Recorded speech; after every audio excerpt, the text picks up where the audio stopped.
purpose of this course is to give an introduction to first-order categorical logic with the aim of explaining the crucial notion of classifying topos of geometry theory, and especially the way classifying toposes can be used for building, for discovering connections between different mathematical theories, much as in the spirit as that Grothendieck had in mind, toposes as unifying spaces, so toposes as tools that could be used for connecting different mathematical theories with each other and transferring results, notions, and properties across them.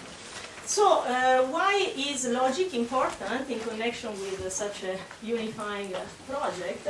Well, because logic allows to formalize the notion of mathematical theory, and so the comparison between the different mathematical theories becomes something that can be carried out in a most rigorous way. Now, classifying toposes provide even more than just logic, because, as we shall see, the notion of classifying topos really formalizes the notion of content of a mathematical theory. So, and this is particularly important in connection with the goal of unifying different theories, because if you discover that two theories have the same classifying topos, basically this means that the two theories tell the same story in different languages. And so this can be something very interesting, very useful potentially, both conceptually and technically, because every time you have multiple points of view on a given situation, you can switch from one to another according to the features of the problem that you want to investigate. And this usually is something very useful. Okay, so I will start with by recalling the basics of first-order categorical logic, starting from the notion of first-order language.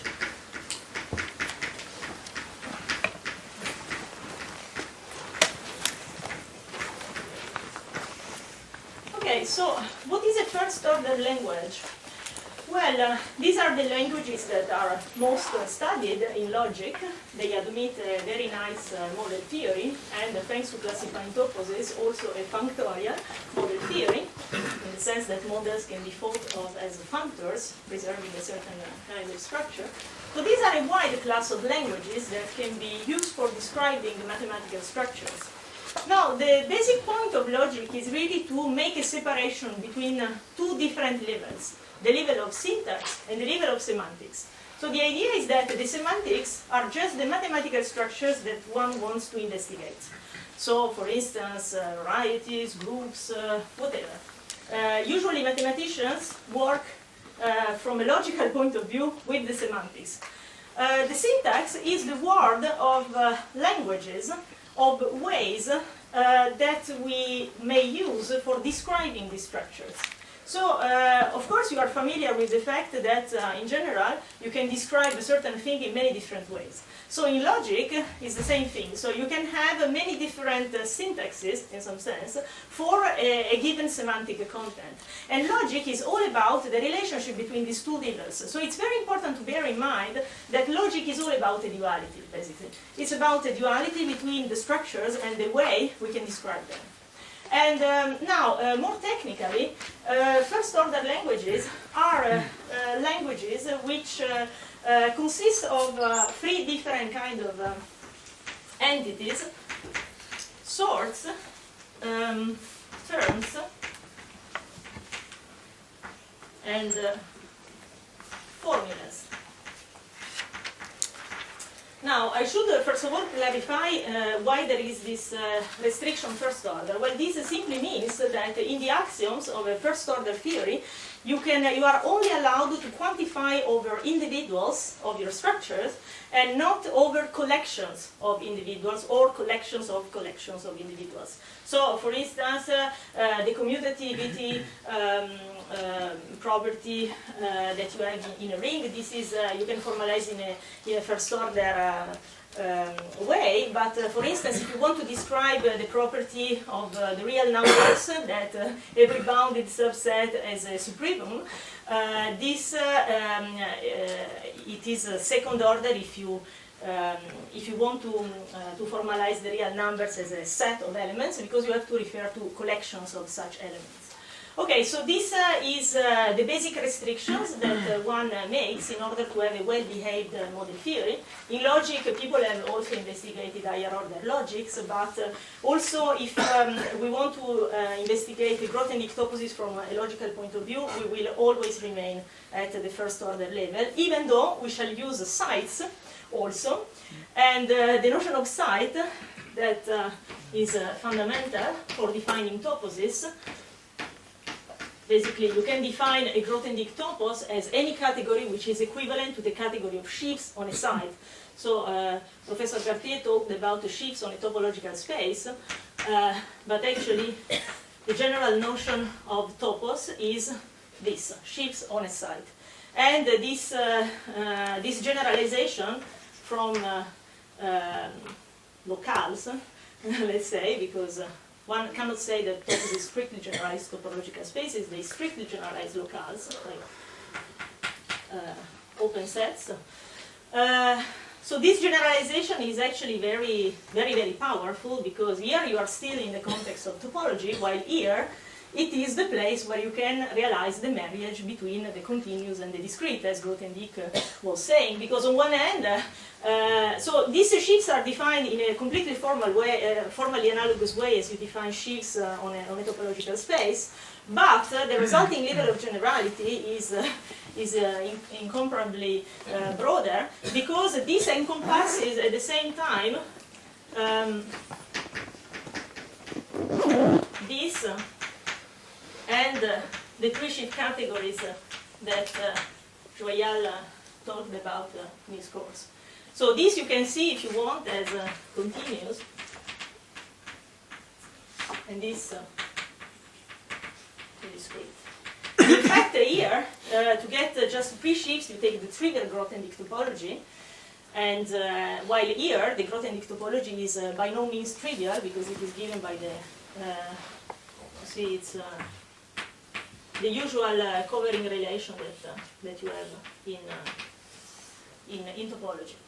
And so, I mean, you can present Grothendieck toposes as classifying toposes of theories axiomatized in first order logic, but you can also present them through sites. And the notion of site is actually a second order notion, because a site consists in a small category C, whatever category, not just Cartesian, and what is called a Grothendieck topology on it. I will just briefly review what it is. A Grothendieck topology is a way to assign to each object of the category a collection of sieves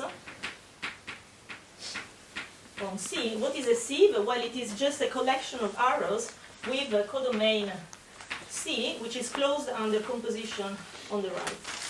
So if I have an arrow in the sieve, then I want its composite with whatever arrow also in the sieve. This is because it is useful when you want to define sheaves. Of course, it is completely innocuous, because if you have a collection of arrows with the same codomain, you can always close it up like that. You take all the arrows that factors through at least one of the arrows in the family.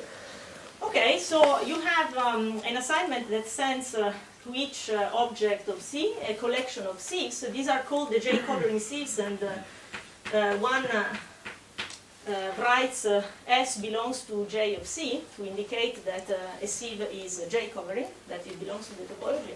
And of course, one has to require some properties which correspond to the properties of universal closure operators that Joyal alluded to in his talk.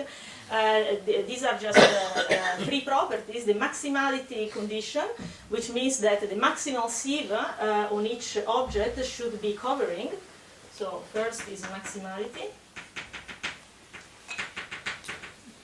Second is pullback stability.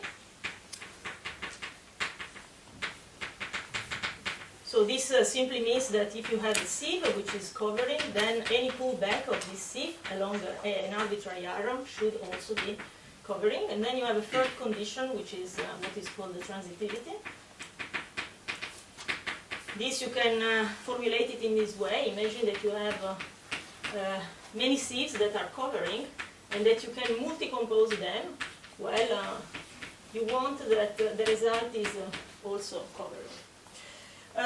Okay, so you see these are very natural conditions that one can put, and this is what a Grothendieck topology is. And you see here that it is a second-order notion because you take a collection of sieves, and the sieve is a collection of arrows. So you see it is second-order because you both talk about objects and arrows, and you also talk about collections of arrows. So this is a second-order notion, and I mean, it is useful for studying second-order notions through toposes, such as the notion of topological space itself. This was just a digression from the main line, because now I want to talk about first-order languages. Now, first-order languages consist, as I have written, into three basic ingredients: sorts, terms, and formulas. Now, sorts are things that are meant to specify the kinds of individuals, the kinds of elements you want to talk about. For instance, imagine that you want to formalize the notion of category. Then, when you present the notion of category, what do you say? You say we have a collection of objects and a collection of arrows. Of course, if you want, you can avoid talking about objects because you can identify them with the identity arrows on them, but it doesn't matter. You still want, I mean, it is natural to talk about objects and arrows to distinguish them. And so, for instance, you could choose two sorts, one for objects and one for arrows, to formalize this notion. So sorts are meant to represent kinds, let's say, kinds of individuals. Terms are meant to represent individuals themselves. And formulas are meant to make assertions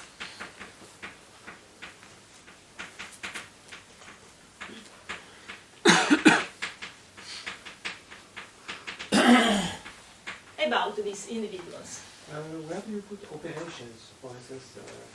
Well, operations is when you build formulae, you start with some basic formulas, which are called atomic formulae, and then from those you build more complicated formulas by using all these logical operators, which are... No, I didn't mean that. I mean, what I meant is that, okay, when you say kind of individuals and all that, I mean, do you consider, for instance, that the product is part of that?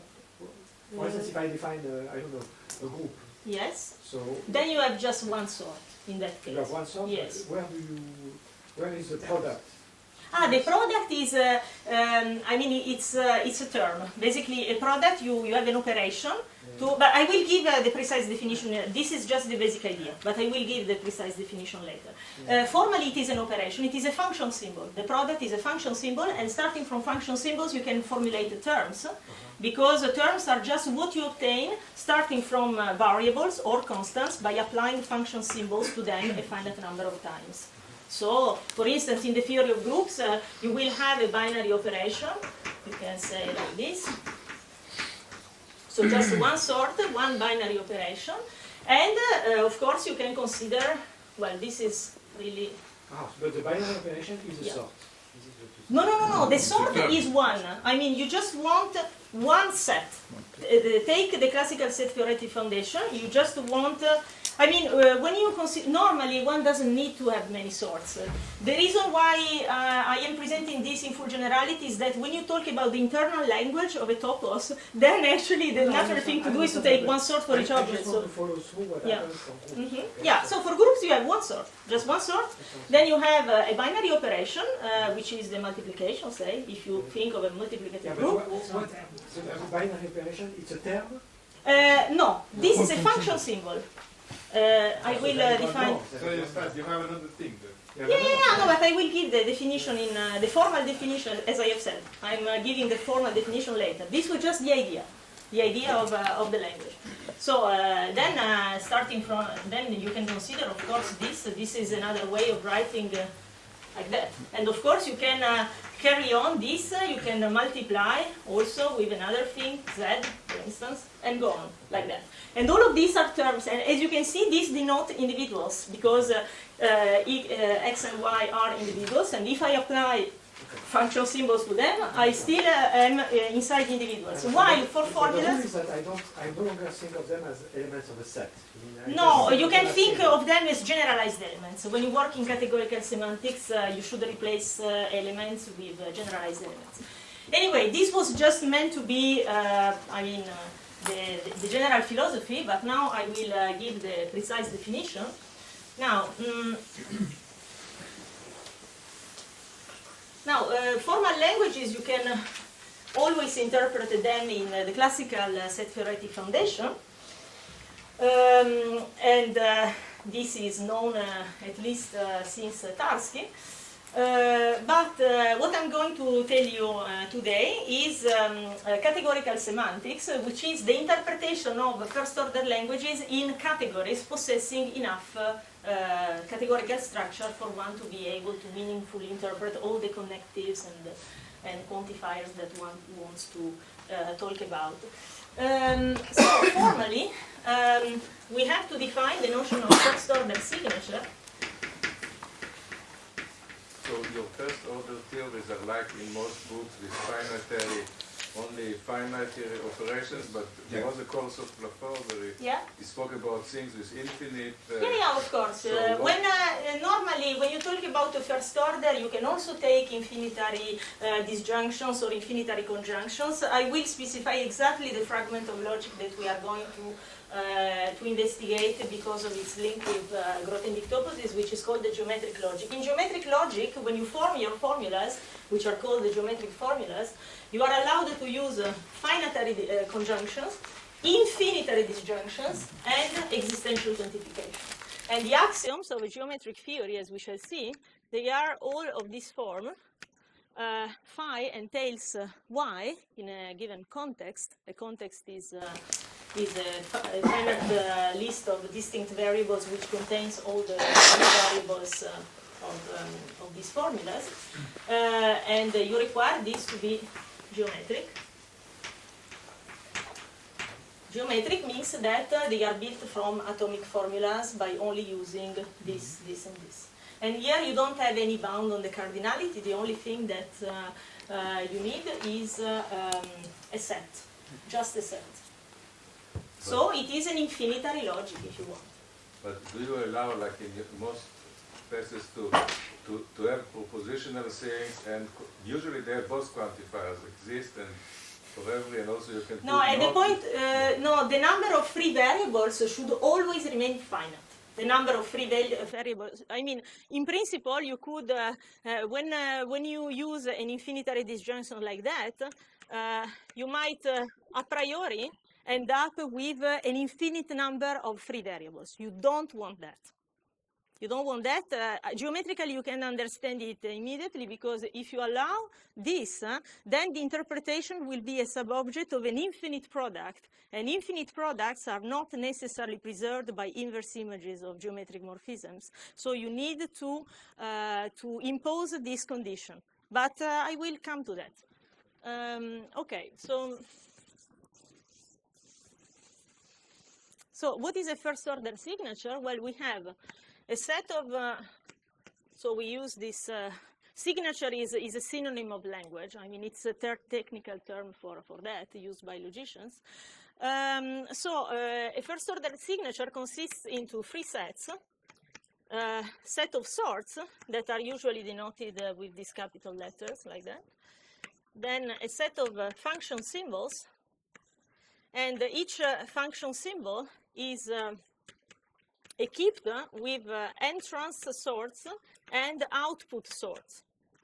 I mean, normally we require a finite list of input sorts and just one output sort for each function symbol. And then we have a relation symbol. Relation symbols as well are equipped with an indication of the sorts on which they act.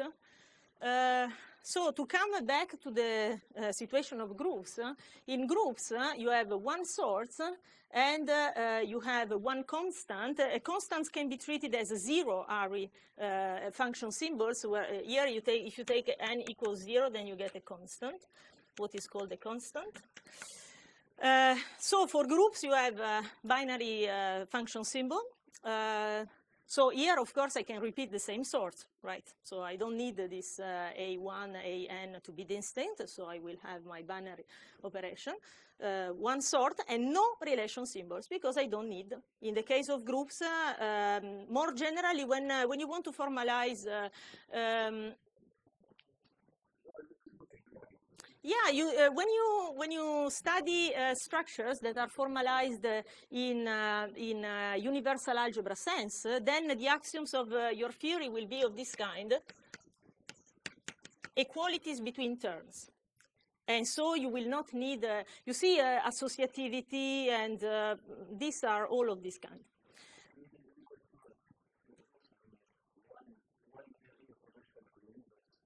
Yes, if you want, you can do that, yes. Yes, because otherwise you have to use an existential quantification, and yeah. Yeah, I mean, there are various ways to do this, but yes, it's natural to introduce a unary operation to formalize the inverse. Okay. Yeah, of course, if you want to formalize the notion of preordered set, so what is a preordered set? It's just a set with an order relation. And in this case, you see, it is not a function. Because you see, here I am talking at a completely syntactic level, so everything I am saying here does not make any sense yet. It will make sense later, of course, otherwise. But for the moment, it is completely formal.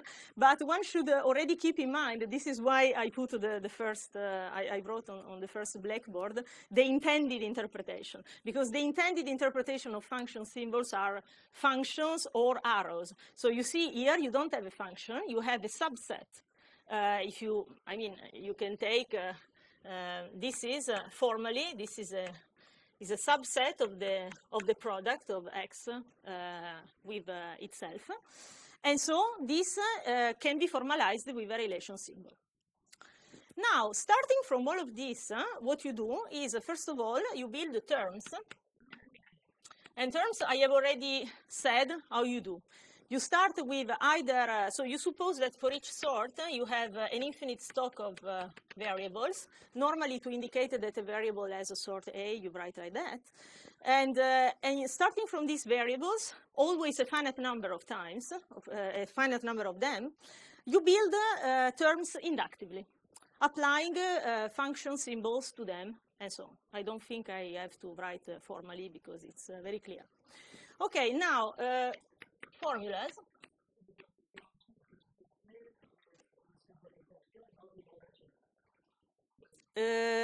Now, when I define formulas, I come to that. So, formulas. So, first of all, as I said at the beginning, formulas are meant to make assertions about individuals, and individuals are meant to be represented by terms. So formulas, the simplest formulas that you can think of are of this kind. You can either have an equality between two terms of the appropriate sorts, because of course it doesn't make sense if the two terms don't have the same sort. It doesn't make sense to write something like that. So of course you require them to have the same sort, and you can for sure consider this kind of, yeah, please?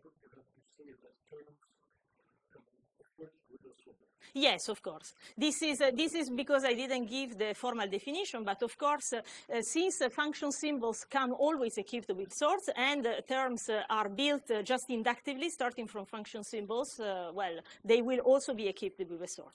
Okay.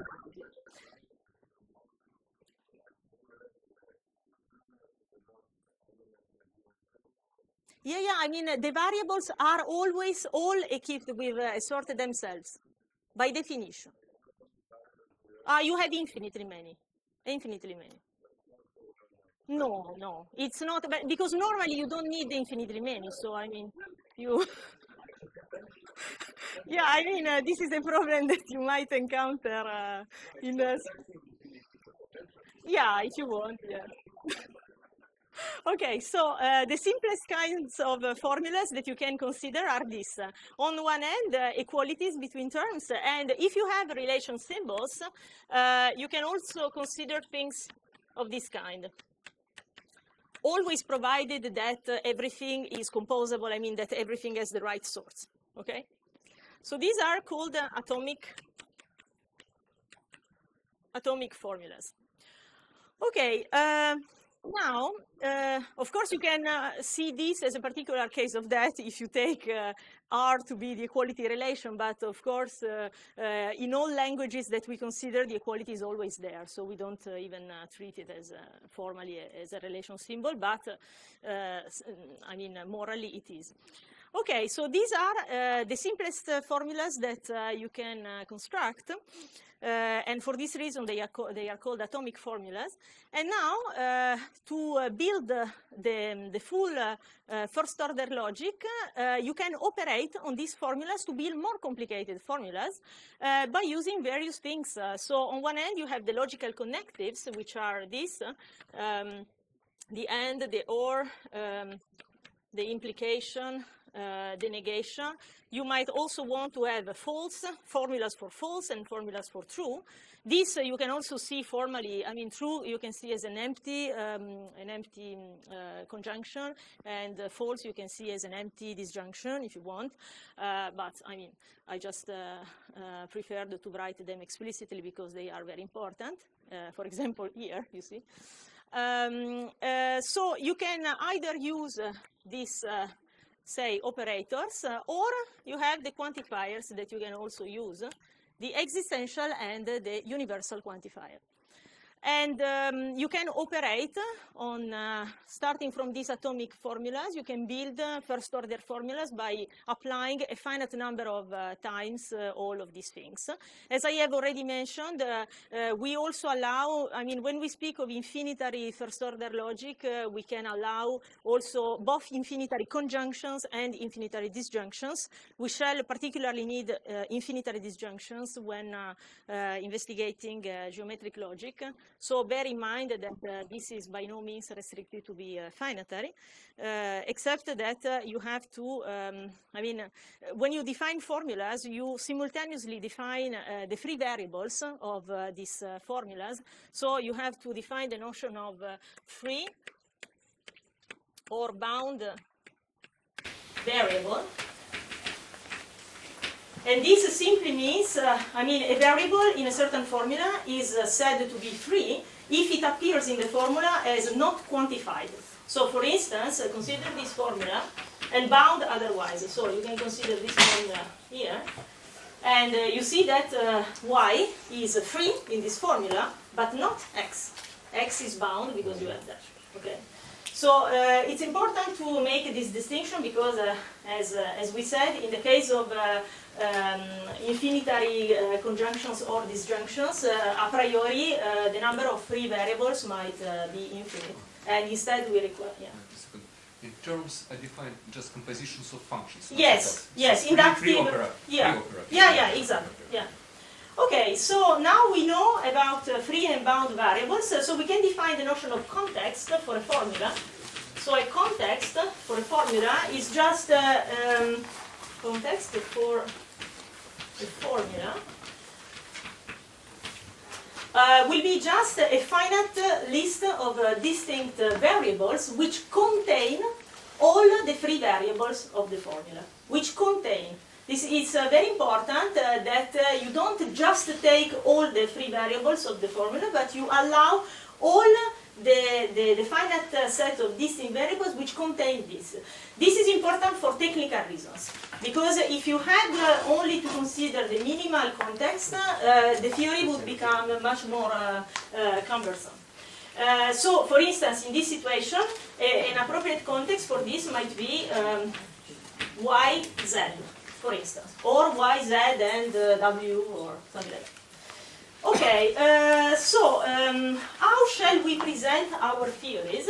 Well, since we want to put certain restrictions on the kind of formulas to use, we use the sequent notation. So what is a sequent? Well, a sequent is just a formal expression. Here, as I have said, no meaning yet. So take things just, because we have not yet talked about the semantics. So it is just a formal expression of this kind where you have an antecedent and a conclusion. And these are formulas in the context, in the same context. Here I use the vectorial notation. This is supposed to be something like that. A finite list of distinct variables, like that. So in the same context, and the intended meaning of this expression is that basically if you are used to first order logic, it's just that. For all x, phi entails psi. So it means that for any values that you might attribute to the variables in this context, if these variables, these elements, let's say, satisfy phi, then they will also satisfy psi. The context x. X. I said y. No. The context. Here. X. Okay. Yeah. The context is always finite. Yes, yes. By definition of context, yes. Yes, yes. Always finite. But you can always enlarge it. Finite. Yes, exactly. But just with a finite number of, yeah. Okay, because as we shall see, this is important because we shall always consider formulas in a given context. And when talking about their interpretation. Because of course the context will determine the interpretation. A formula in a given context X like that will be interpreted as a sub-object. So suppose that you have a structure M in which you can interpret everything, then the interpretation of this formula, this is the notation for the interpretation in M of this formula, will be a sub-object of this Cartesian product. And so you see this would be infinite if you allowed an infinite number of them. What do you mean by M1, the objects of type? This will be the interpretation of the sorts in M. So each sort we shall define. So M1 is a subset of M? No. It is just M, when you have a structure for a certain signature, you need to interpret each sort of that signature. And so M of A is just the interpretation of the sort A in the structure M. That's it. Okay, so this is the sequent notation that we use to formulate our theories. So what is a theory? Well, it is just a set of sequence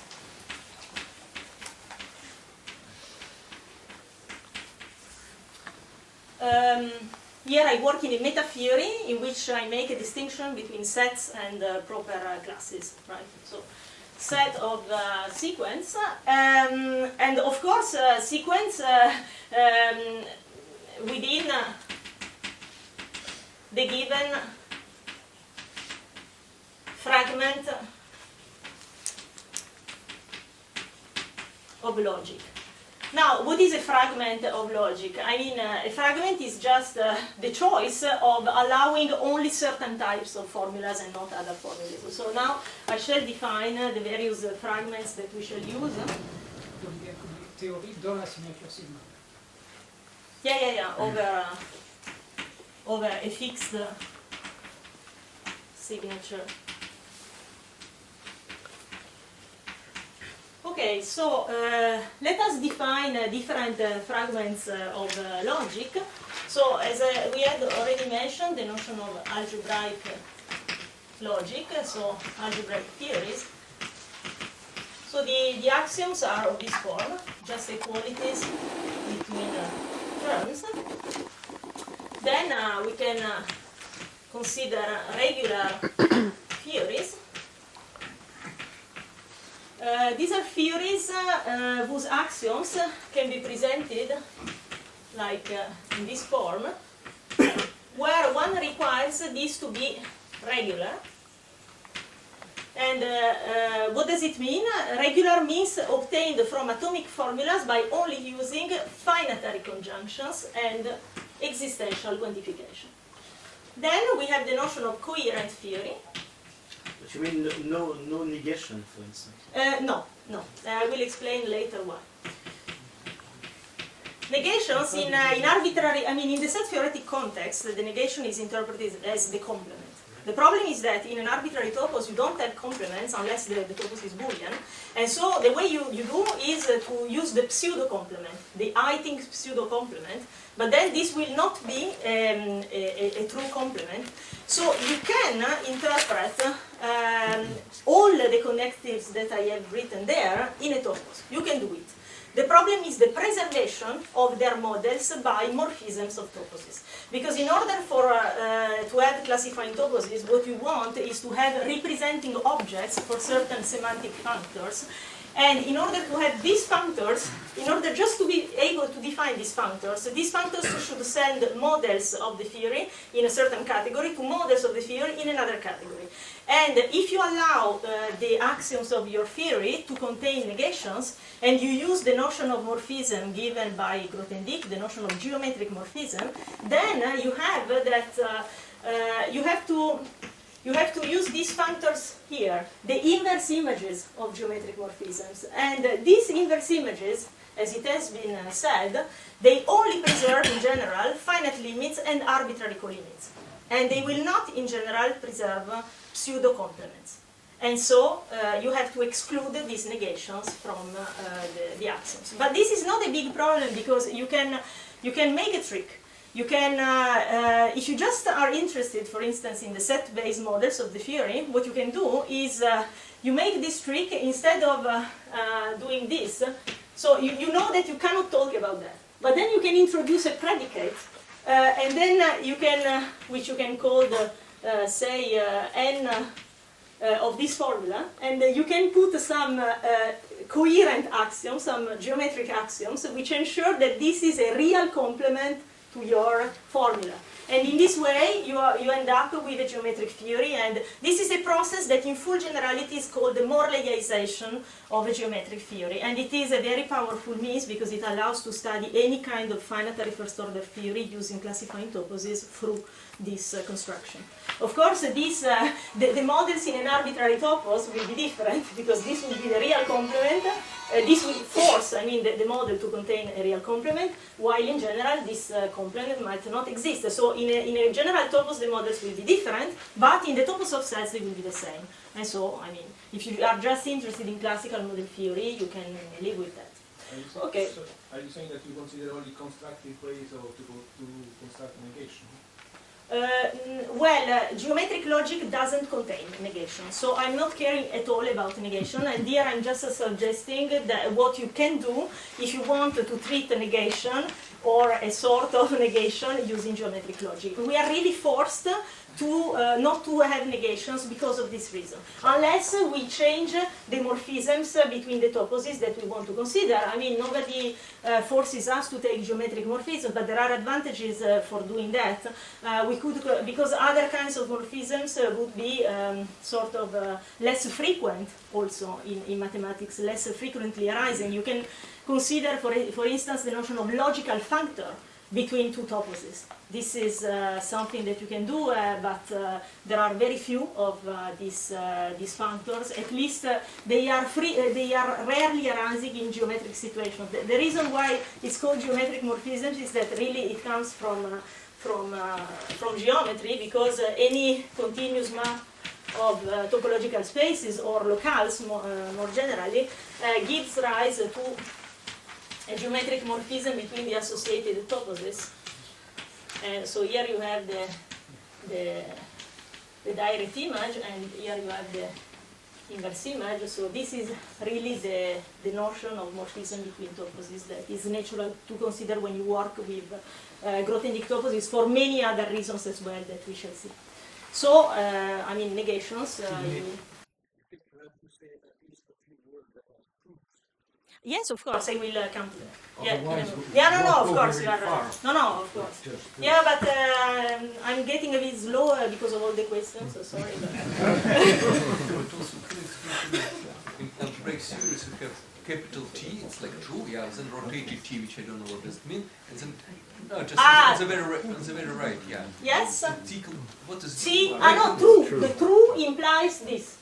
Because you necessarily have to put something here. You have to put something here. Okay, yeah. So, true implies. True implies. Yeah. If I had put false, this would be trivially true. Yeah, because you wrote in place also is like different notation for in place, like in atomic formulas. No, this is false. The one on this is false, and then that one is true. No, but in the middle you have. In the middle. The application side. Or then implies. No, just. And or implies negation. Different notation for implies, yeah. The turnstile. No, the turnstile is a different thing. Well. Is it the same? It's the same as life. No. No, this is the sequent notation. Okay. Yeah. This is just a sort of the idea of consequence. This idea of consequence. Okay, it's just sequent notation. Okay, I was writing coherent theories.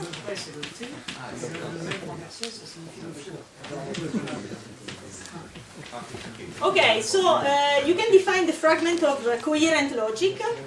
So in coherent logic you are allowed axioms of this form. Here you require the two formulas to be coherent. Coherent means that, so here you only allow this, and coherent you allow this, finitary disjunctions and existential quantification, and finally we arrive at geometric logic.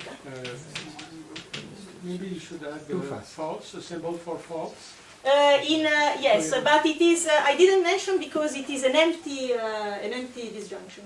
So it's not the symbol is not the binary disjunction. It's no, this is a arbitrary finite disjunction, including false. So including false. Okay. Yeah. And also the conjunction is finite. Or no? Yeah, finite. It's not binary, finite. Well, you can say binary plus false. To take into consideration the empty case as well. Okay, geometric theories. Geometric theories is, as we already said,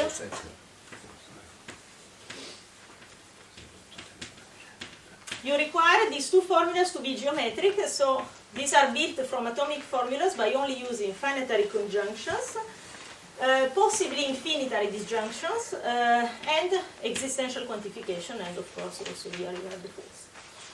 Okay, so these are the main fragments of logic that you might want to consider, and of course we have to, now that we have defined the notion of theory, we are still at the syntactic level, so we should talk about probability in a certain theory. What does it mean? Because of course a theory is not a static object. A theory is meant to be just the beginning of a mathematical activity. So you have so these sequence that you start with are called axioms. These are called the axioms of the theory. And what you are supposed to do is, starting from the axioms, to deduce other sequence from these axioms. And the way you do this is governed by what is called deduction systems. So you have deduction systems.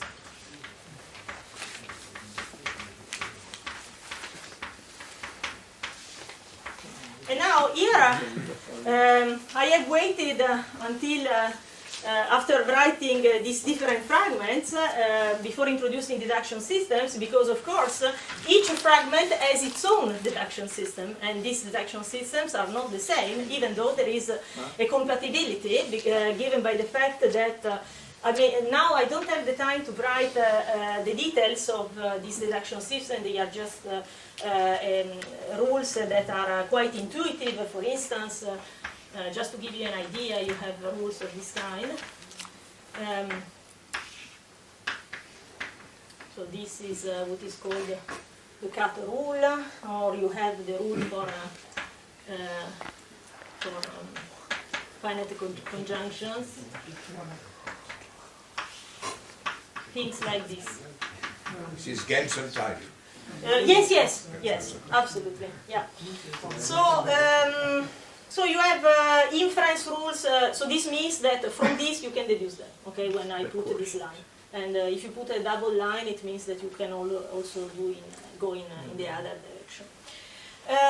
Okay. So you have deduction systems for each of these fragments of logic that I have introduced here, but as I was saying, there are compatibilities between them, because of course, imagine that you have a regular theory, for instance, and you want to consider it as a coherent theory, and then you have a notion of probability here, and a notion of probability there, and for regular sequence. And so you wonder if they are the same. Yes, the answer is they are the same. It's easy to see. We shall briefly see it as a simple application of the double construction of the classifying topos that this gives naturally a rise to. Anyway, so we have a notion of probability inside a theory. So we can, probability of sequence.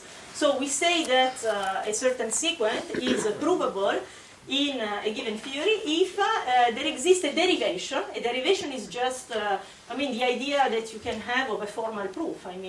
You apply these inference rules and axioms, and what you get at the end as conclusion, you can call it a theorem inside your theory. Okay, so now we have talked about this. Let me check, I'm not forgetting anything. Okay. Yes, exactly. Yes, when you work in regular logic, you only talk about regular sequence, which means sequence of this form. When you work in geometric logic, you only consider that.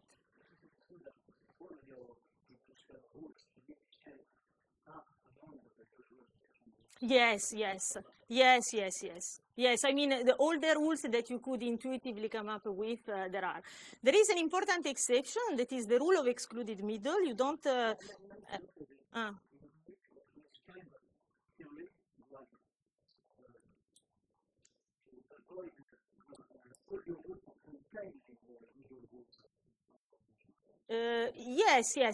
Yes, but they are presented in a slightly different way since we are presenting them in terms of sequence. So they might not be recognizable easily. Or,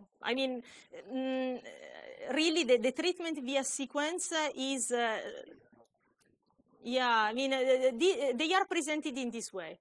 So I give references to that in the program, so you can have a look.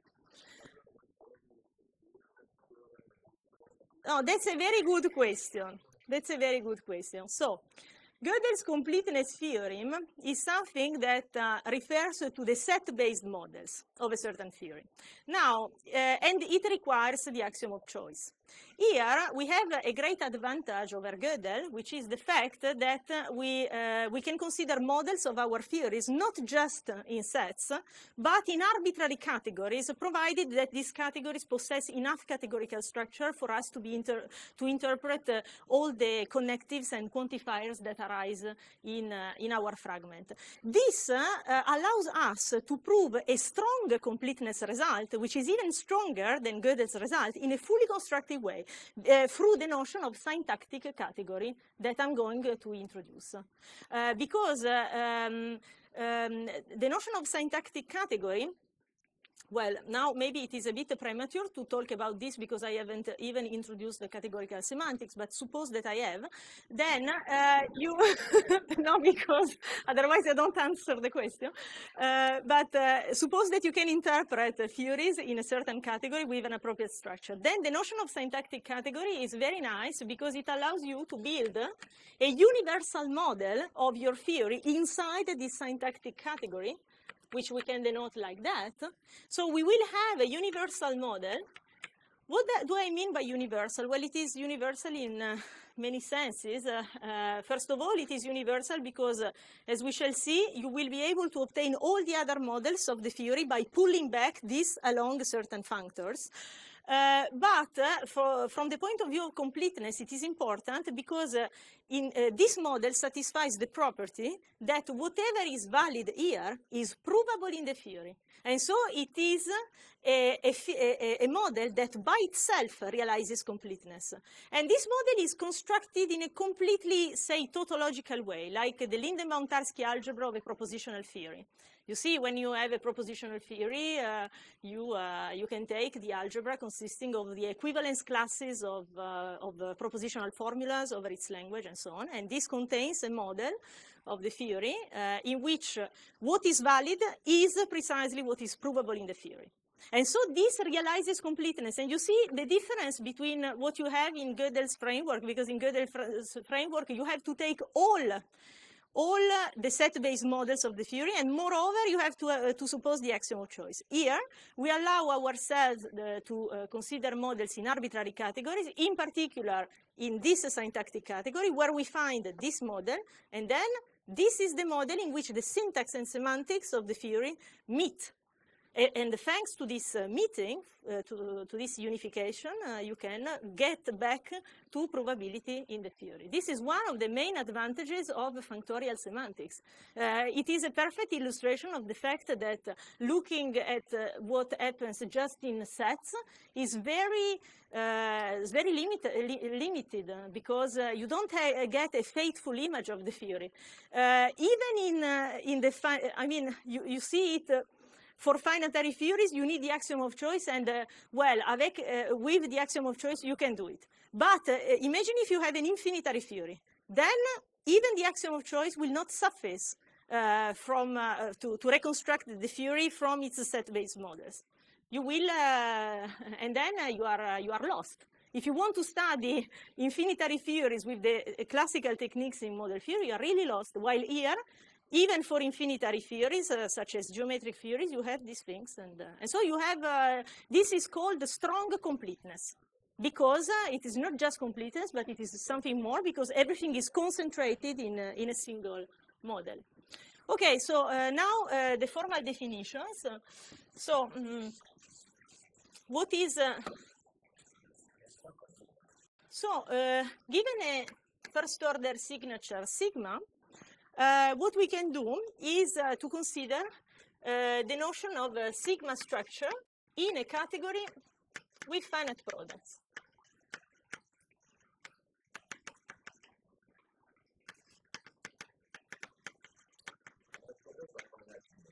No, you need just finite products. Because the only thing you need is to be able to take these finite products. If you want to interpret Cartesian logic, that we shall, I can define it now because we have talked about, so let me just define it for later. This will be useful not today, but tomorrow. So Cartesian, so what is a Cartesian theory? So a Cartesian theory, here you require these formulas to be Cartesian, but relative to the theory. So here one has really to refer to the notion of probability inside the theory. It means that, so a formula is Cartesian if it is built from atomic formulas by only using finitary conjunctions and existential quantifications which are provably unique in the theory. This is the logic of Cartesian categories. In the sense that if you take a Cartesian theory, then its Cartesian syntactic category will be Cartesian, and conversely, any Cartesian category can be seen as the syntactic category of such a theory. So this is finite limits. Yes, this is the terminology that you used yourself in your course. Otherwise you can say finitely complete. That's the other. But I think we use Cartesian. That's the standard terminology. Okay, so suppose that we have a category with finite products C, and we want to define an interpretation for all the syntactic gadgets that we have introduced. So we have to interpret the sorts, function symbols, and relation symbols. Now, sorts, we interpret them as objects of our category C. Function symbols we interpret them as arrows. So suppose we have a function symbol like that. This is going to be, it's better to do, okay. This is going to be interpreted as an arrow going from this finite product to MB. This is noted, okay? This generalizes what happens in the classical Tarskian semantics. In the classical Tarskian semantics, sorts are interpreted as sets, and here we replace sets with objects because we are going, so in the classical case, C is equal to set, right? The category of sets and functions between them. Relation symbols will be interpreted as sub-objects, equivalence classes of monomorphisms in our category C.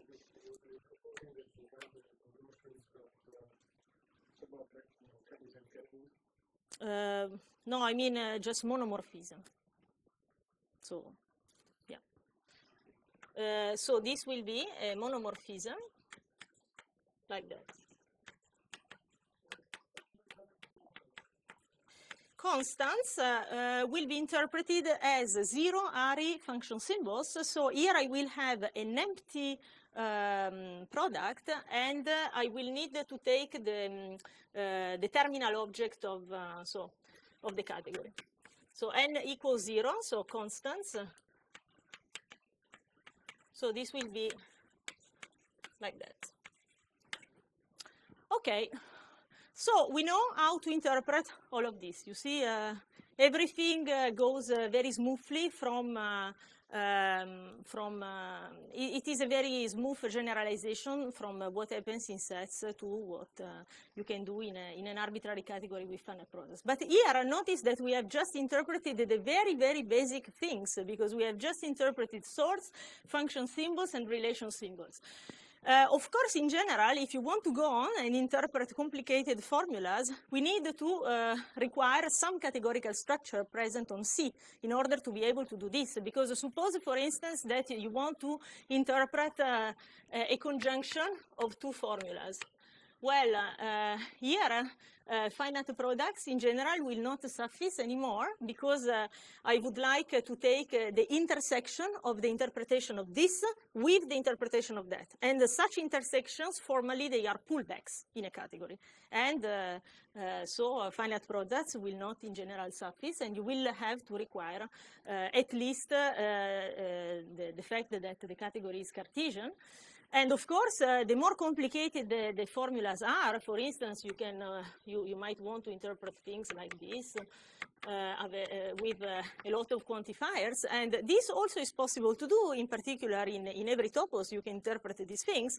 But then you need to use a particular structure in your category to be able to do this. You cannot do it in every category. And as we shall see, each of these fragments has a corresponding class of categories in which it can be interpreted. But let's go with order. Okay, so once we have defined these interpretations of these basic ingredients, we describe how to interpret, before talking about formulas, we have to talk about terms. How to interpret the terms? Well, this is completely straightforward because you see function symbols are interpreted in this way.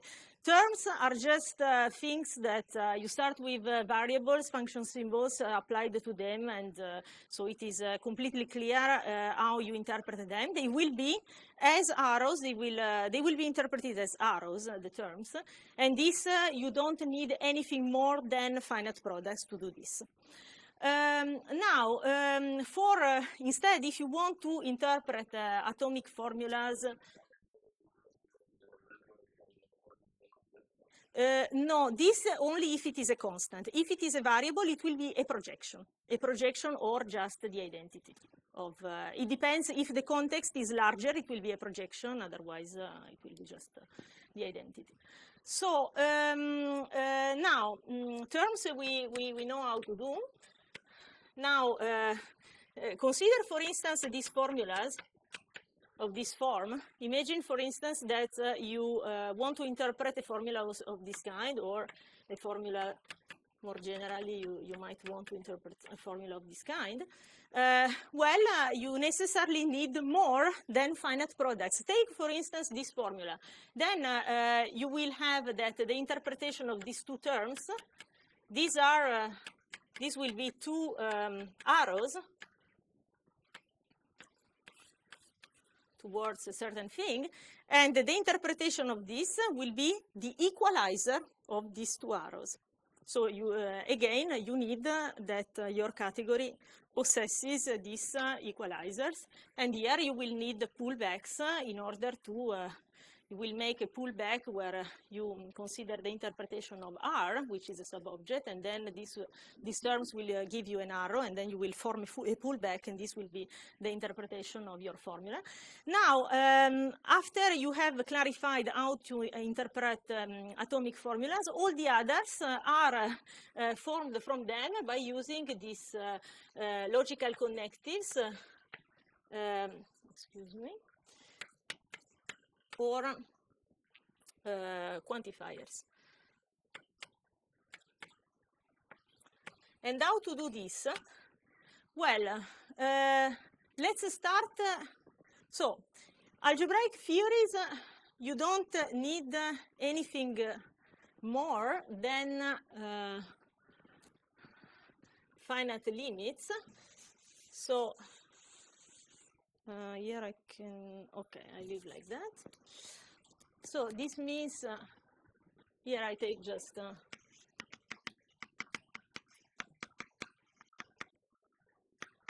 well, actually just already finite products are suffice, because just all the axioms are of this form. So here you just need the categories with finite products. Here, suppose that you want to interpret both finitary conjunctions and existential quantifications. So for sure, finite conjunctions, you need to be able to take pullbacks, and you also need a terminal object, so it means that you need a Cartesian category. But it doesn't suffice, because in a Cartesian category, you might not have the possibility of interpreting these existential quantifications in a meaningful way. Now, you realize when you wonder about how to interpret this, you just try to reinterpret categorically what is the interpretation, the set theoretic interpretation of an existential quantification. And so, for instance, what you consider is when you have an arrow, or just a function, and when you consider its image, this André has talked about that in his course. This operation is very important. This operation of factorizing this as image, as a subjection followed by a monomorphism, because it is the key to know how to interpret this existential quantifier. Because if you look at how this is defined, you see that there is a sort of existential quantification here. So there is an element such that, you see,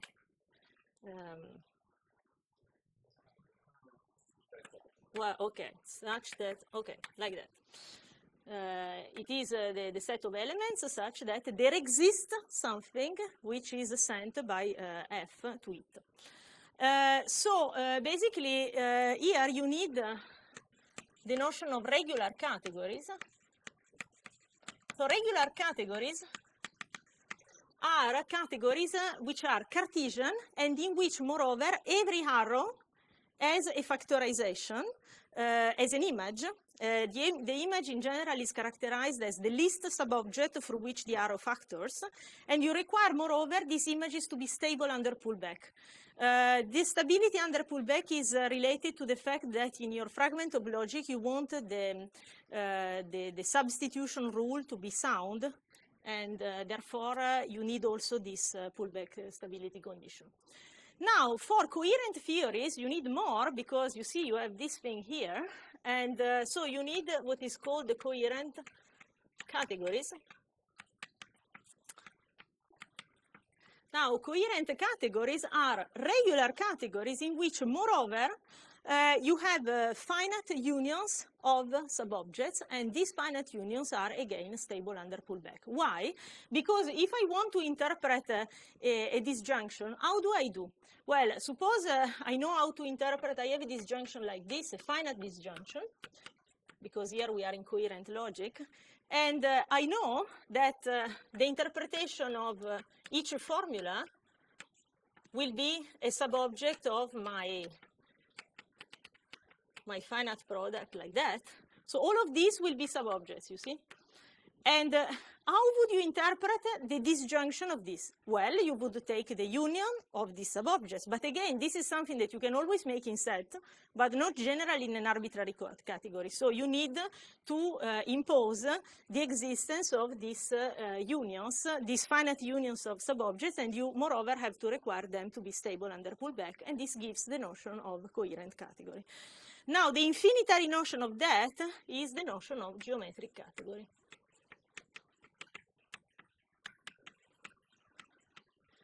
And what is particularly important for us is that Grothendieck toposes are geometric categories. And so we shall be able to interpret any kind of geometric theory in them. So I have 10 minutes before. Okay, excellent. Okay, so now.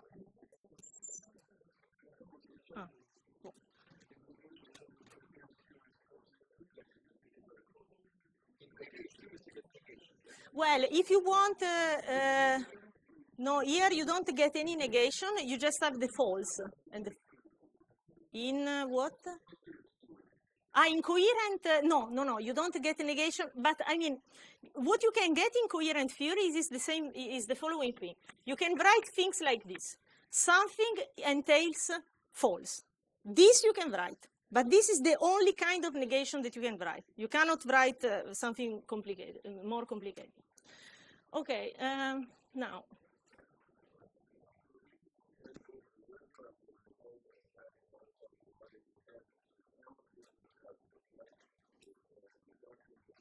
Yeah?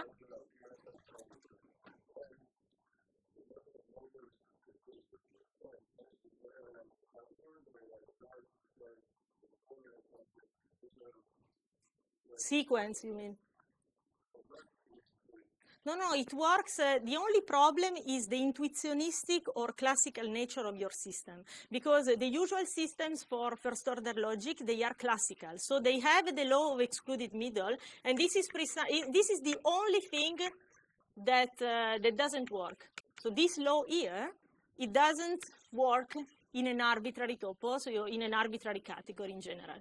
Because this, in order for this to be true, well, this means that the interpretation of this is a complemented subobject. And in general, you don't have, even in a knighting category, which is what you would need to interpret all these negations and implications in a meaningful way, in a knighting category, unless this category is Boolean, and you can have Boolean categories, but they are not very frequent. And in particular, the majority of toposes are not Boolean. So if you want to interpret this in arbitrary toposes, you don't want the law of excluded middle.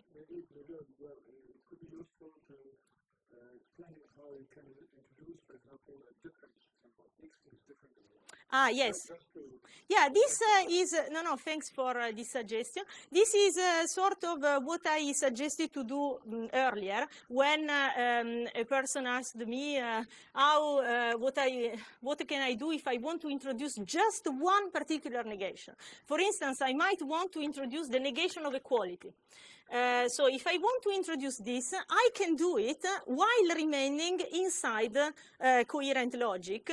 The way I do is simply that I call this, let's call it N for negation of equality. So this will be a binary relation symbol. And what I will be able to do is to put axioms which ensure that this will be the negation, but the negation in the sense of a real complement of the diagonal, which is the interpretation. Yeah, of course. This is just that.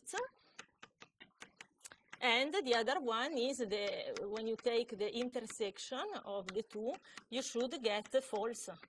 So you see, these are completely coherent axioms, because here I have, you see, disjunction, here I have the false, and this is coherent. So we are in coherent logic, and this is an operation that we are going to talk about it later, so it's good that you asked me to anticipate, because tomorrow this will play a role, because it is a very natural thing to do when you have a theory to uninjectify it, in the sense that you want the category of models to remain the same, except for the fact that you want the arrows to become monomorphisms. And this is the way to do. If you add to the signature of your theory this thing, then automatically you will get, I mean, in terms of set-based models, the models will be the same, but the arrows will become the injective homomorphisms for your theory.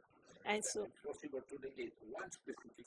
of course, without, yeah, of course, you can always do. What I said before concerning what I said earlier concerning the Morleyization is a general procedure that doesn't look the theory specifically in face. I mean, it works for any theory in a blind way. And so, of course, you don't look, in most situations, you do this way. I mean, you just take a specific formula that you see that it's not geometric, you try to make it geometric through coherent axioms of this form. That's what you do. And of course, here we have seen an illustration of this in the case of negation, but you can see, I mean, the implication, it is more general than that, because the negation can be seen as implication to false, and you can make the same trick as well for the implication. So in particular situations, you just do this in order to get a geometric theory. You don't need to apply this very heavy machinery of Morleyization. Okay, so how much? Okay, 4 minutes. Okay.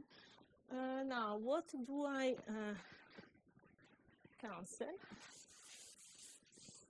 Okay, so what should I say now? Well, I would like just to conclude this first part by talking about soundness and completeness. I have already alluded to completeness earlier, but okay, yes, no, okay, I need to, no, there was something missing actually, okay. Now, okay, we have said what it is a structure, a sigma structure in a category with finite products.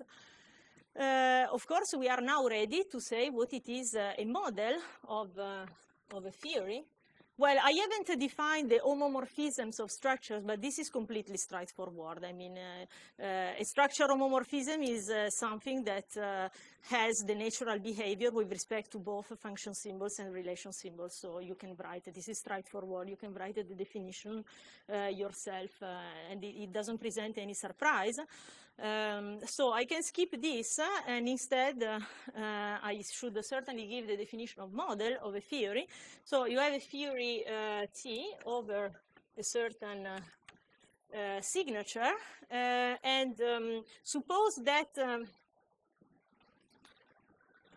in a fragment, that the theory is in a fragment that is interpretable. Interpretable, I mean that it has enough categorical structure for one to interpret these things. Suppose that this theory is in a fragment that is interpretable in a certain category C, then one says that a sigma structure M is a model of T if all the axioms of T, all the axioms of T, which are sequence of this form, so this will be things of this kind, are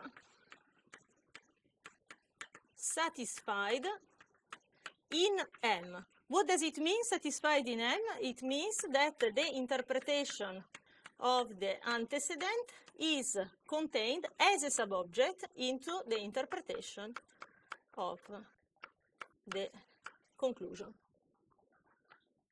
This is clear because remember that the intended meaning of a sequence was that for all x, phi entails this. So this is the same thing as saying that whatever element, let's say, that is in this interpretation is also in this interpretation.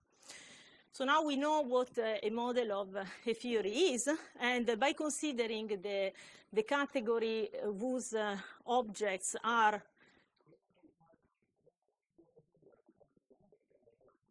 yes, this is what I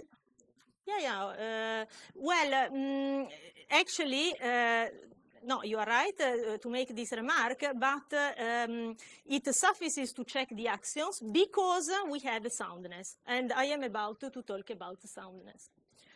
So, soundness and completeness.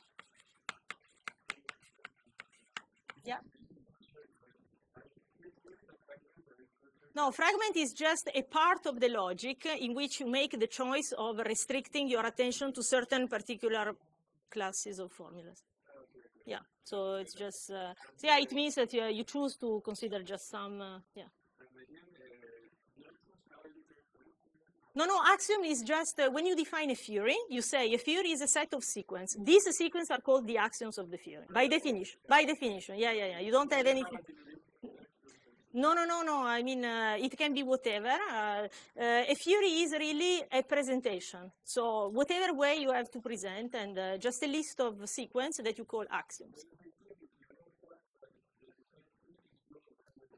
No, not at all. Not at all. No. Otherwise, it could even be a proper class. So no. It is a set of sequence, and then there is this very important. Now, just notation. Notation is this: T mod T. This is the notation for the category whose objects are the models of T inside the category C, and the arrows are the structure homomorphisms. So the notion of morphism here at the level of models, or the notion of morphism at the level of structure, is exactly the same. So you define the category of structures, and this is a full subcategory. Okay, this is just for notation. Now, soundness and completeness is precisely what answers the question. Soundness means that any sequence which is provable in T is valid, satisfied, it's synonymous, valid in all models of T in categories. Here I put categories of the appropriate kind, relative to the fragment, of course, of the appropriate kind. Now, as you can imagine, this is a theorem that is very easy to prove because the only thing, it's quite straightforward. The only thing you have to check is whenever you have an inference rule, if the premise is satisfied, then also the No, valid, it means that the interpretation of the antecedent is contained into this is the notion of validity in general. Okay, and completeness is, I just write the converse. I mean, if a sequence is valid in all the models of the theory in categories of the appropriate kind, then it is provable in the theory. And I have already remarked that here we don't just have completeness, but we have strong completeness, thanks to the existence of syntactic categories. But this will be for after the break.